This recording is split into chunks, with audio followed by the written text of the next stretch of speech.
What's up, tribe? How you guys doing? Go ahead and hit that subscribe button, and I hope you like this video. This is Love and Marriage Huntsville, Season 3, Episode 9. Or 19. I'm sorry. Episode 9. Season 3, Episode 19. This is why this season needed to end 2 or 3 episodes ago. Because can I tell you that the first half of this whole episode is stuff that was repeated that I don't even care about anymore. So we start this episode off. We have a continuation of the Martell Melody show with them arguing. And once again, we are arguing about the same shit. Martell being mad in his feelings. He went to the restaurant. Melody was on a date. He got in his feelings. He started videotaping. He talking about something. That's where me and the kids used to go. Me, you, and the kids used to go every week. And Melody was like, but you being petty. Like, why are you putting us out there like that? You know everybody knows who we are.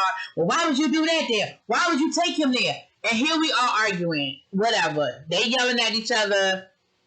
I don't care anymore. I'm sick of it and I'm over it. Melody said this is their relationship. One day they're good and they can have a great conversation. The next day they arguing and Martell is irrational. Listen.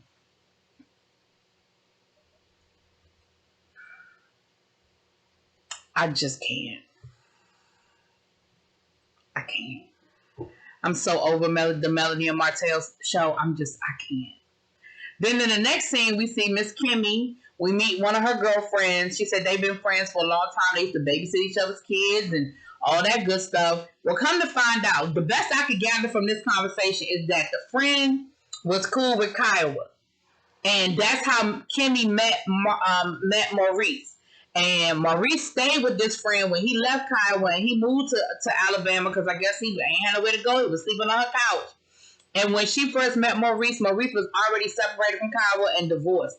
They said something about the divorce papers was sent twice, honey. She said by the time her and Maurice met, that the papers had already been signed and they were no longer together. But she figures that Kiowa must feel like she was a hindrance to the two of them getting back together. Not so much the fact that they were together when they met, but maybe we could have worked things out if he hadn't met Kimmy and fell in love. But come to find out, she was already married to somebody else. So why do we care? Again, Kimmy, I believe you, girl. I believe you wasn't the side chick. I never thought you was the side chick. Well, I ain't gonna say never. But I really didn't feel like you was a side chick. It just don't seem like who you are and your character. I understand your need to want to clear your name. I get it. I do. But baby, I believe you. I believe you. Then they started talking about Tisha. And see, this is why you need to have a good friend group. This is why you need to have some good people around you who are going to tell you when you right, love you in it anyway. Because her friend told her, Kimmy, you was being petty. Why you couldn't just respond to that text message? And Kimmy owned it. She was like, I was being petty. She was like, but you ain't never, in the 10 years, you ain't never done that before. Now all of a sudden you want to text me in the group with everybody else. And she said, but why you ain't just respond? Like, what was the big deal with you responding to the text? And Kimmy was like, because I ain't want to. Now, I can respond. Listen, I can respect somebody who owns their shit. Kimmy said, I know I was being petty. Yes, I could have responded to the text, but I ain't respond to the text because I ain't want to respond to the text. And her friend told her, girl, it wasn't that serious. You could have just answered that woman's text. Then they were talking about the fact that ultimately she felt like Letitia was mad at her because ultimately Tisha just wanted Kimmy to be mad at Melody when she was mad at Melody, and because she wouldn't do that, that's why they had their issue. She said, but the funny thing is, her and Melody are cool now, and you still mad at me. You done made up with Melody, but you still mad at me. Make that make sense, right? Make that make sense. So that's that. I can't dig no deeper into that, y'all. I'm sorry. I can't get that because I'm over it. I'm over the Kimmy side check conversation. I'm over the Letitia mad at Kimmy side. I'm over the text message. I'm over all of that. Okay. Now, Tisha coming home from wherever Tisha is. She got a handful of food from Wendy's for her and the kids, and I guess Marceau too, honey. She get home and there are 2 strangers in her living room. Well, come to find out, it's Kristen and what's his name? Her husband. They're a husband and wife couple, and they deal with money management, like figuring out financial literacy and stuff. So first of all, Marceau, you was being petty, okay? You sprung this therapy on Tisha Because Tisha sprung therapy on you. See, that's what we can't do. We can't get into the tick for tack. But what was funny was, unlike you, Tisha was open to it. Tisha said, well, honey, let's talk about money. Let me get my notebook. Let me take some notes and let's have the conversation. Right? She was open to it. Now, what you wanted them people to do was tell Tisha that she spent too much money. But what they ended up telling y'all was, y'all really need to sit down and go over what y'all are spending so that you will each understand what it is that y'all are doing with the money. Tisha said, listen, I do spend. Now, I will say this. In the beginning, she was kind of defensive, but by the time they got done talking, she was able to receive the fact that she does shop maybe more than the average person would shop, and maybe she does spend a little bit more money, but, she was like, she said, but that was something her mom used to do when she was a kid, was go shopping. So maybe she does shop a little bit much.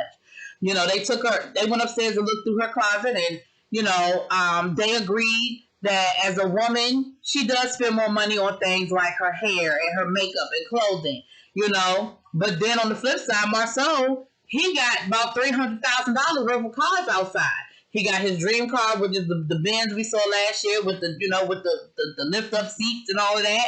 He's got a brand new 2020 or 2021 Dodge truck, and then he's got another Benz, right? So she was, she was like, it's not like he don't spend money. We just spend it in different ways. So then here go Marceau again. Well, you act like I don't put the whole paycheck in your account. She said, I never said you didn't take care of me. I never said you didn't take care of me. I said that I feel like you use the fact that you make all the money as a weapon, because when you go out here and you buy a brand new work truck, you don't feel the need to consult with me. You just come home with a new car. And I feel like you don't feel like you need to have a conversation with me because in your mind, you don't make the money. I don't need to run it past you how we spend the money.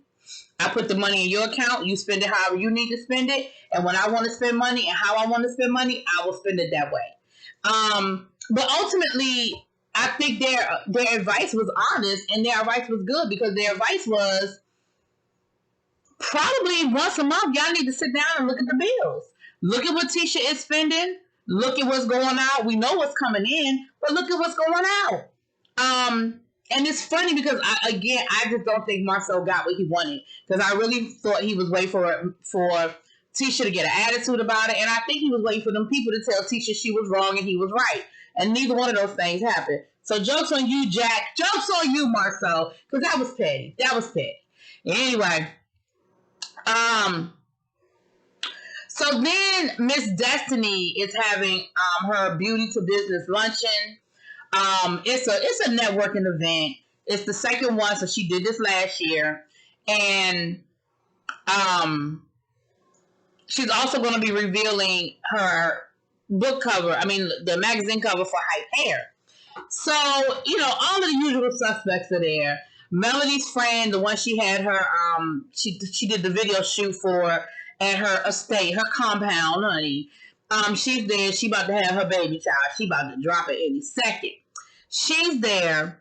And, the ladies look nice. It looked like they was all color-coded. It must have been a color, dress code. Looked like it was skin tones, melanin or something. I don't know, child. And but everybody looked nice as normal. So at the table, it comes up that Destiny was like, "Thank you, ladies, for being here. I appreciate everybody being here."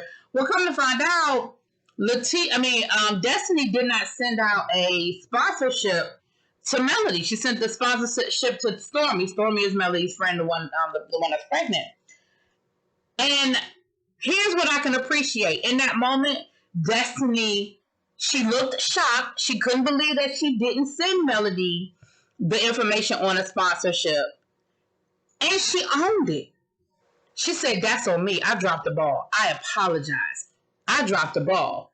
And I felt like that wasn't good enough for Melody. I felt like Melody was waiting for something else. Listen, all you can do is apologize and take ownership. I don't know what else Destiny could have done in that moment. But I feel like Melody wanted something else from her. You know what I'm saying?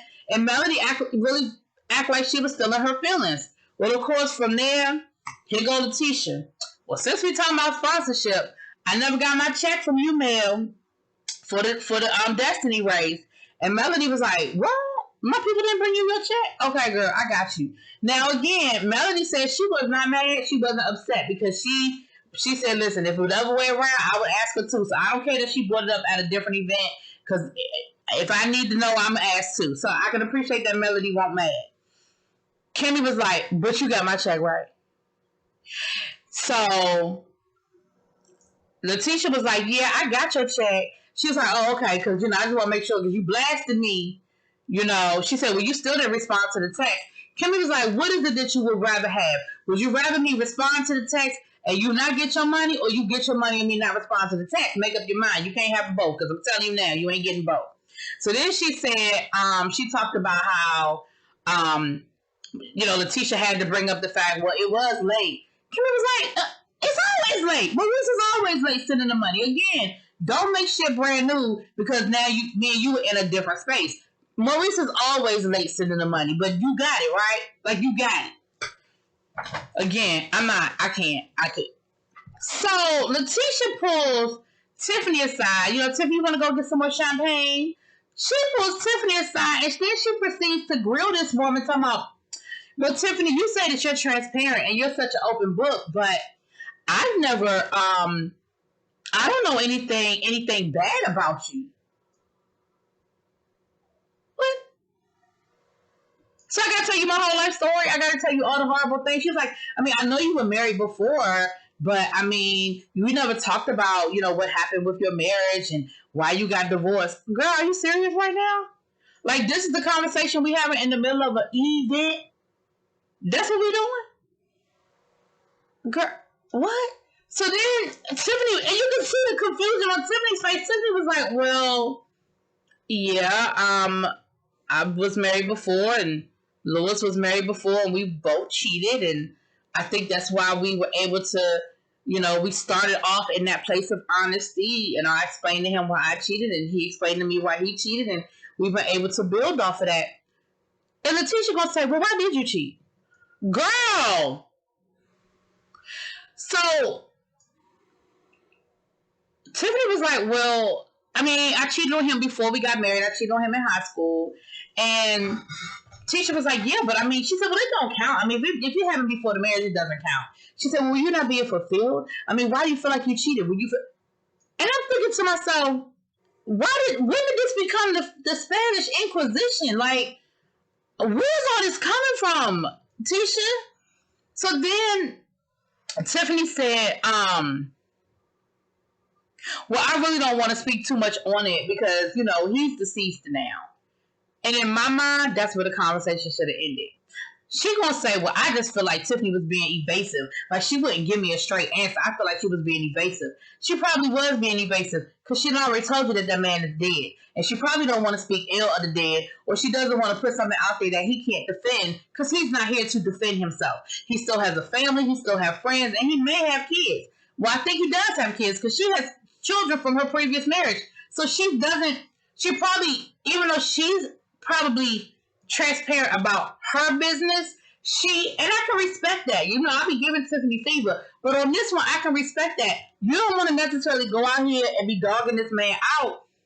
He has a whole family. I was really confused today by that whole situation. I was like, girl, what?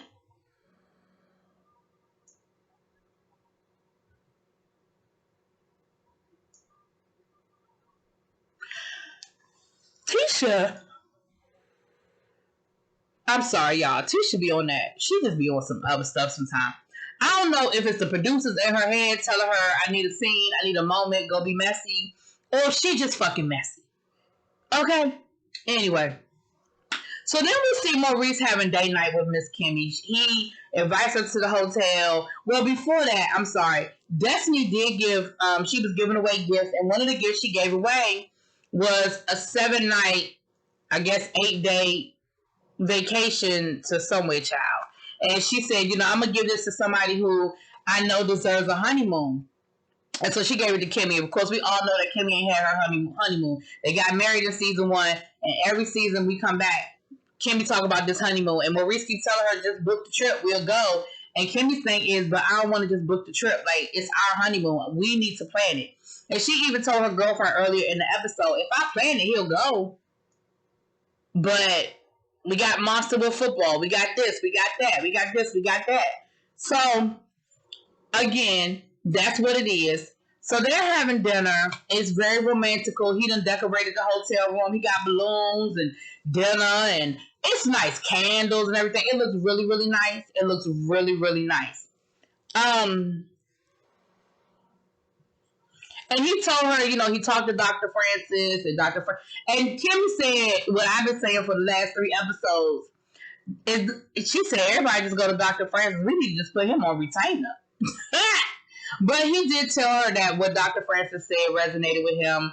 That Dr. Francis told him that, you know, basically he has 2 wives and his job is his other wife. And, he's talking to Kimmy about it. And Kimmy was like, girl, that's what I've been trying to tell you. But I guess you had to hear from Dr. Francis. And he said, well, Dr. Francis speaks man. Really?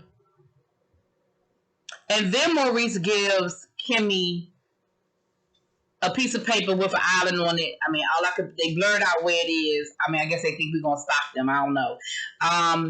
But he basically brought her honeymoon.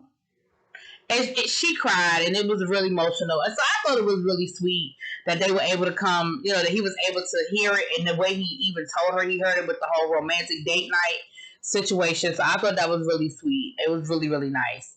And that's where the episode ended. Next week is the finale. We know they have already filmed the reunion, honey. So I'm here for it. We'll see what happens. Let me know what y'all think. Talk to y'all later. Peace.